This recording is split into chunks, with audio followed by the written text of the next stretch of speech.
January 17th, 1944. The jungle breathed with a thick, wet heat that clung to every surface. Dawn had not yet broken, but the darkness was alive. Alive with the hum of insects, the distant call of tropical birds, and something else. A low, mechanical growl that seemed to rise from the earth itself. Japanese Lieutenant Yamamoto Kenji crouched behind a fallen banyan tree, his Type 38 rifle slick with condensation, his breath shallow. He had been on this island for 4 months, fighting an enemy he had been told was soft, divided, and incapable of sustaining a long war. Yet here he was, dug into a ridgeline overlooking the American perimeter at Torokina, listening to a sound that should not exist. It was not the rumble of the M4 Sherman tanks his unit had encountered before, those lumbering, predictable machines that could be outmaneuvered, ambushed, flanked. This was something else. Deeper, heavier. The sound of metal grinding against metal, of engines that did not merely move, but dominated the landscape. Yamamoto had heard stories from survivors of Tarawa and Makin whispered around cookfires when the officers were not listening. Stories of American machines that did not fight like tanks, but like hunters. Machines built not to hold ground, but to kill other machines. He had dismissed them as rumors, the exaggerations of exhausted men. But now, as the first gray light of morning began to filter through the canopy, he saw them. 3 M10 tank destroyers, their long barrels 76mm guns elevated slightly, emerged from the muddy track that led into the jungle clearing. They moved with a deliberate, almost predatory grace, their open-topped turrets manned by American crews who scanned the ridgeline with binoculars. The vehicles were not painted in the dull olive green Yamamoto expected. They were streaked with mud, foliage strapped to their hulls, their tracks chewing through the soft volcanic soil as if it were nothing. And behind them, more. A column of infantry, dozens of Marines advancing in loose formation, their rifles at the ready, their faces obscured by helmets and grime. Yamamoto felt his stomach tighten. This was not the America his commanders had promised. This was not the weak, pleasure-loving nation that would collapse after a few sharp defeats. This was something industrial, something vast, something that had crossed an ocean to fight with machines his own country could not match. He raised his hand, signaling to the 20 men of his platoon hidden along the ridge. They had dug in here 3 days ago, positioning a Type 1 47mm anti-tank gun in a camouflaged pit, its barrel aimed at the narrow choke point where the Americans would have to pass. It was a good position, a killing position. The plan was simple. Wait until the lead vehicle entered the killing zone, fire on its flank, disable it, then retreat into the jungle before the Americans could respond. It was the same tactic that had worked at Guadalcanal, at Colomangara, at a dozen other nameless ridges and rivers across the Pacific. But as Yamamoto watched the M10s advance, he felt something he had not felt since the early days of the war, something he had learned to bury beneath discipline and duty. Fear. Not the sharp, adrenaline-fueled fear of combat, but the slow, creeping fear of inevitability. The fear that no matter what he did, no matter how bravely his men fought, they were already defeated. To understand what Lieutenant Yamamoto was seeing that morning, one must first understand what the M10 tank destroyer represented, not merely as a weapon, but as a philosophy. In the years leading up to America's entry into World War II, the United States Army had studied the German Blitzkrieg campaigns across Europe with a mixture of awe and alarm. The Wehrmacht's use of massed armor, supported by infantry and air power, had shattered the French army in 6 weeks and driven the British Expeditionary Force into the sea at Dunkirk. American military planners, many of whom had served in the slow, grinding trench warfare of the First World War, recognized that the nature of modern combat had changed. Speed, mobility, and concentrated firepower were now the keys to victory. But there was a problem. The United States had neglected its armored forces during the interwar years, and by 1941, it possessed only a handful of obsolete light tanks and a doctrine that still treated armor as a support weapon for infantry, not as an independent striking force. The solution, devised by a combination of forward-thinking officers and industrial planners, was radical. Rather than attempting to build tanks that could match German panzers in direct combat, a process that would take years and require designs that did not yet exist, the American military would create a new category of vehicle entirely: the tank destroyer. These vehicles would not be designed to hold ground or support infantry assaults.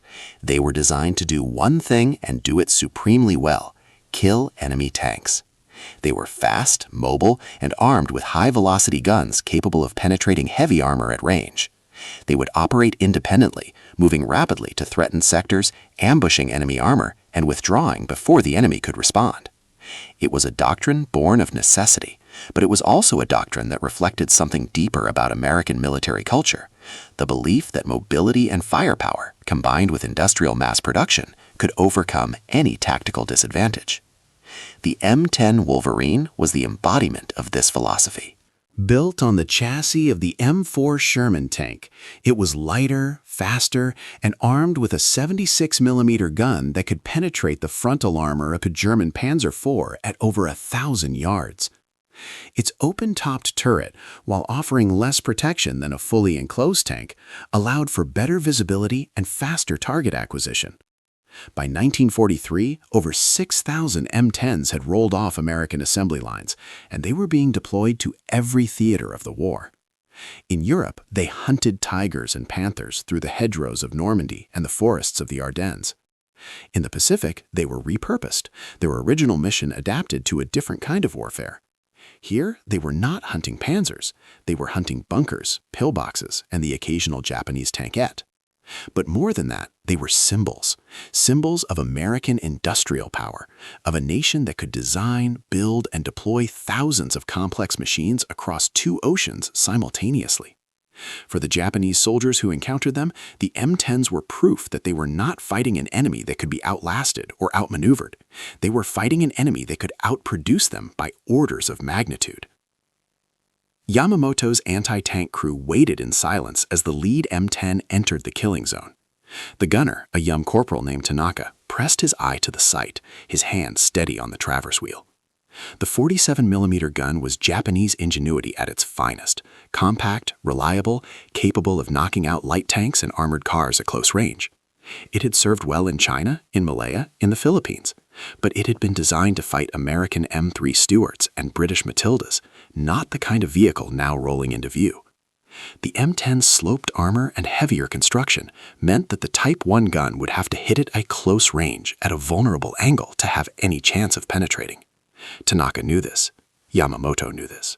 But orders were orders, and there was no retreat. The M10 stopped, its turret swiveled, the long barrel of its gun sweeping across the ridgeline. Yamamoto's breath caught in his throat. Had they been spotted? The jungle was thick, the camouflage excellent, but the Americans had a reputation for thoroughness. For a long moment, nothing happened. Then the M10's engine revved, and it began to move again, its tracks clanking over a fallen log. Yamamoto gave the signal. Tanaka fired. The 47mm shell struck the M10's turret at a shallow angle, ricocheting off the sloped armor with a sharp, metallic clang. The effect was immediate. The M10 halted, its turret whipping around with shocking speed. The American crew had located the source of the shot in seconds.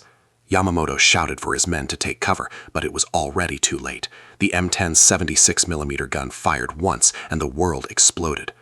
The high explosive shell struck the ridgeline 3 meters to the left of the anti-tank gun, detonating in a burst of earth and shrapnel. 2 of Yamamoto's men were killed instantly, their bodies torn apart by the blast. The anti-tank gun, miraculously, was intact, but Tanaka was bleeding from a gash across his forehead, his hands shaking as he tried to reload. Yamamoto grabbed him by the collar, pulling him away from the gun. He shouted, but his voice was drowned out by the roar of engines. The other 2 M10s had moved into position, their guns aimed directly at the Japanese position. They fired in sequence, walking their shells along the ridgeline with terrifying precision. Each explosion tore apart the jungle, collapsing foxholes, splintering trees, sending showers of dirt and rock into the air. Yamamoto ran, slipping on the muddy slope, his rifle forgotten. Behind him, he could hear the screams of his men, the crack of rifle fire as a few tried to return fire, and the relentless, methodical thunder of the American guns. By the time he reached the secondary defensive line 200 meters back, half his platoon was gone.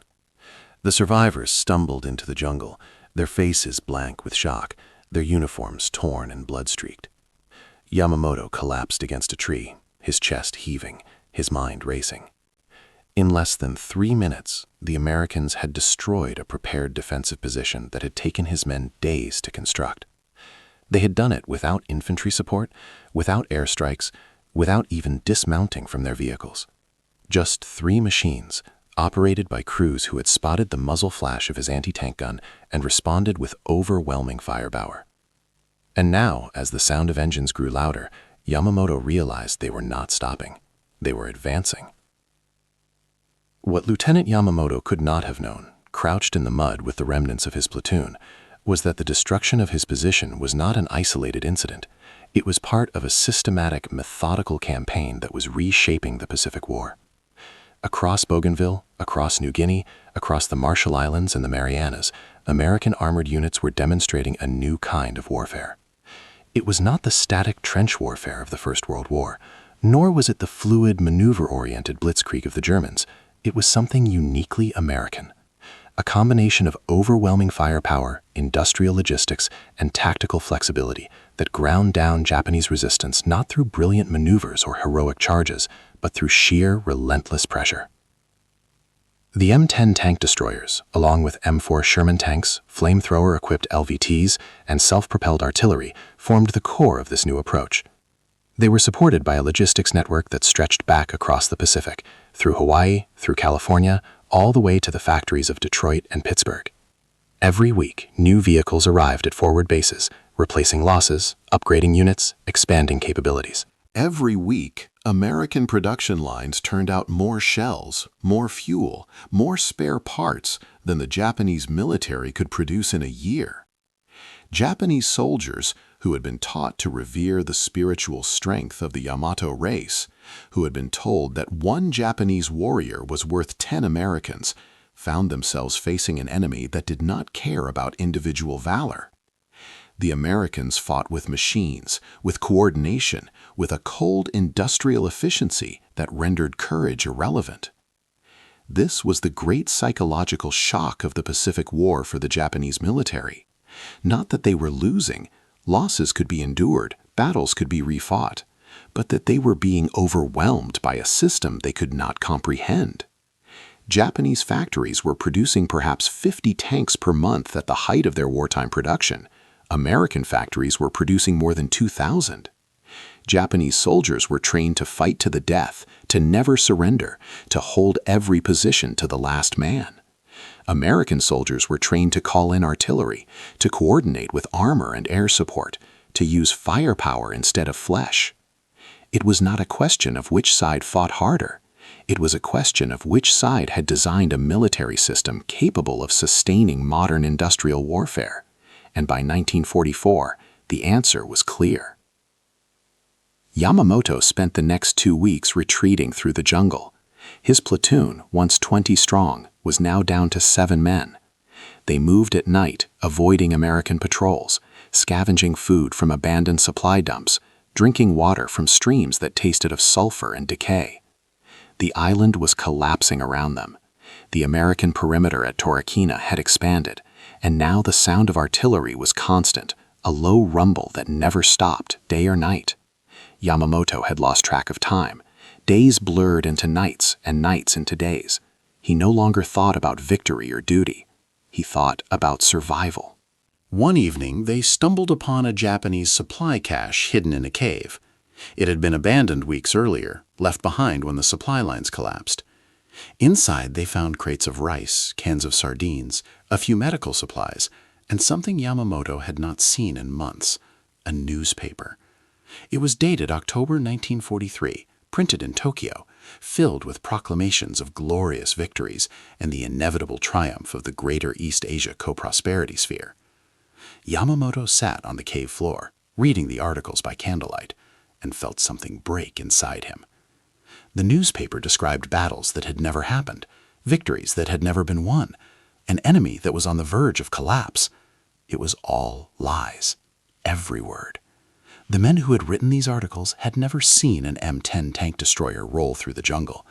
They had never watched their comrades torn apart by high-explosive shells. They had never felt the earth shake as American artillery turned a jungle into a moonscape. One of his men, a private named Sato, was chewing on a piece of hardtack, his face hollow with hunger. Yamamoto did not answer. He folded the newspaper carefully and placed it back in the crate. Outside, the sound of distant engines echoed through the jungle. The Americans were still coming. How could an enemy that had been at peace just a few years earlier mobilize such resources? How could a nation that prided itself on individualism and democracy create a military-industrial complex that functioned with such ruthless efficiency? The answer lay in the very systems the Japanese military had been taught to despise. Democratic governance, free market capitalism, and decentralized innovation had created an economy capable of explosive growth when mobilized for war. American factories, which had spent the 1930s producing automobiles, refrigerators, and washing machines, converted to military production with astonishing speed. Engineers who had designed civilian products applied the same principles of mass production to tanks, aircraft, and artillery. Workers who had been unemployed during the Great Depression found jobs in defense plants, working around the clock to meet production quotas. And unlike the Japanese economy, which relied on forced labor, resource extraction from occupied territories, and a rigid top-down command structure, the American system was adaptable, innovative, and sustainable. This adaptability extended to the battlefield. American tank destroyer doctrine, which had been developed in response to German blitzkrieg tactics, was quickly modified for the unique challenges of the Pacific theater. In Europe, M10s hunted panzers across open terrain. In the Pacific, where Japanese armor was minimal and the terrain was dominated by jungle, swamp, and coral, the M10s were repurposed as direct fire support vehicles. Their 76mm guns were used to demolish fortified bunkers, blast caves, and suppress enemy artillery. Their mobility allowed them to keep pace with Marine and Army infantry, providing immediate fire support wherever it was needed. And their crews, trained in the combined arms tactics that defined American military doctrine, worked seamlessly with infantry, artillery, and air support to create a coordinated, overwhelming assault on Japanese positions. For the Japanese soldiers who faced them, the M10s became symbols of everything they had been told was impossible. The Americans were supposed to be materialistic, individualistic, unable to endure hardship. Yet here they were, operating complex machines in the worst conditions imaginable, coordinating attacks with precision, and doing so with a casualness that suggested they found the whole endeavor routine. Japanese propaganda had painted the Americans as soft, dependent on luxury, incapable of sacrifice. But the men operating those M10s did not seem soft. They seemed efficient, professional, and utterly indifferent to the ideology that had driven the Japanese Empire into this war. By March 1944, the Battle of Bougainville was over. The Japanese garrison, which had once numbered over 40,000 men, had been reduced to scattered remnants hiding in the jungle, slowly dying of starvation and disease. Lieutenant Yamamoto was among them. He had lost contact with his commanding officer weeks earlier, and now he and his remaining men, 4 survivors from the original platoon, were living in a makeshift shelter deep in the jungle, far from the American lines. They had no food except what they could scavenge from the jungle, no ammunition except a handful of rifle rounds, no hope of reinforcement or evacuation. They were waiting to die. When morning, Yamamoto was sitting by a stream, washing his face, when he heard voices, American voices. He froze, his hand reaching for the rifle he no longer carried. Through the trees he saw them, a patrol, 8 Marines, moving cautiously through the jungle, their weapons ready, their faces alert. They had not seen him. Yamamoto could have run, should have run, but something stopped him. Exhaustion, perhaps, or the realization that running would only delay the inevitable. He stood up slowly, raising his hands. The Marines saw him immediately. Rifles snapped up, voices shouted commands in English. Yamamoto did not understand the words, but he understood the tone. He sank to his knees, keeping his hands raised, his head bowed. One of the Marines approached, a young man with red hair and a southern accent, his rifle trained on Yamamoto's chest. He said something, and when Yamamoto did not respond, he said it again, louder. Another Marine, an older man with sergeant's stripes, stepped forward. He searched Yamamoto roughly, checking for weapons, then gestured for him to stand. Yamamoto obeyed. They marched him back through the jungle, past positions he had once defended, past ridgelines where his men had died, past the wreckage of Japanese equipment, rusted helmets, broken rifles, the burned-out hulk of a Type 95 Hago tank.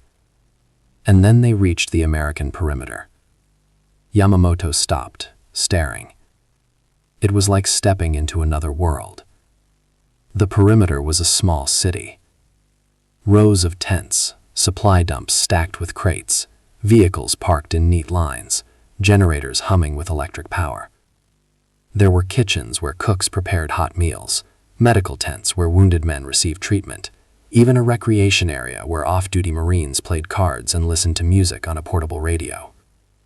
And parked along the edge of the perimeter, their guns pointed outward, were the M10 tank destroyers, 5 of them, their crews sitting on the hulls, smoking cigarettes, laughing at some joke.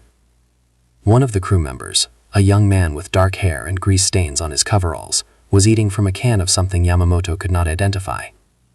He glanced at Yamamoto as the patrol passed, his expression neither hostile nor sympathetic, just indifferent. Yamamoto was taken to a holding area, a fenced compound where other Japanese prisoners sat in the mud, their faces blank, their spirits broken. He collapsed against the fence, his body shaking. One of the other prisoners, an older soldier with a bandaged leg, looked at him. "His Inate?" he asked quietly. Yamamoto told him. The man nodded. "We all saw them, the machines." Yamamoto did not ask what lesson. He already knew. In the months and years that followed, as the Pacific War ground towards its inevitable conclusion, the lesson learned on Bougainville would be repeated across 1,000 islands and atolls. At Saipan, where M4 Shermans and M10 tank destroyers punched through Japanese defenses in a single afternoon. At Peleliu, where flamethrower tanks burned defenders out of caves that had been considered impregnable. At Iwo Jima and Okinawa, where American armor operated in terrain that Japanese commanders had believed was impassable for vehicles, providing fire support that saved thousands of American lives. Each battle reinforced the same truth. The Japanese military, for all its courage, discipline, and tactical skill, was fighting an enemy it could not match in the one area that mattered most in modern industrial warfare: production capacity. The symbolic power of the M10 tank destroyer and vehicles like it extended far beyond their tactical effectiveness. They represented the triumph of American industrial democracy over Japanese militarism. They were proof that a nation founded on principles of liberty, individualism, and free enterprise could, when threatened, mobilize resources and coordinate efforts on a scale that authoritarian regimes could not match. The Japanese Empire had built its military ideology on the belief that spiritual strength and willingness to sacrifice could overcome material disadvantage. But the M10s, rolling through the jungles of the Pacific, powered by engines built in Detroit and crewed by farm boys from Iowa and factory workers from Pennsylvania, proved that belief false. Spiritual strength could not stop a 76mm shell. Willingness to sacrifice could not overcome an enemy that controlled the skies, the seas, and the means of production.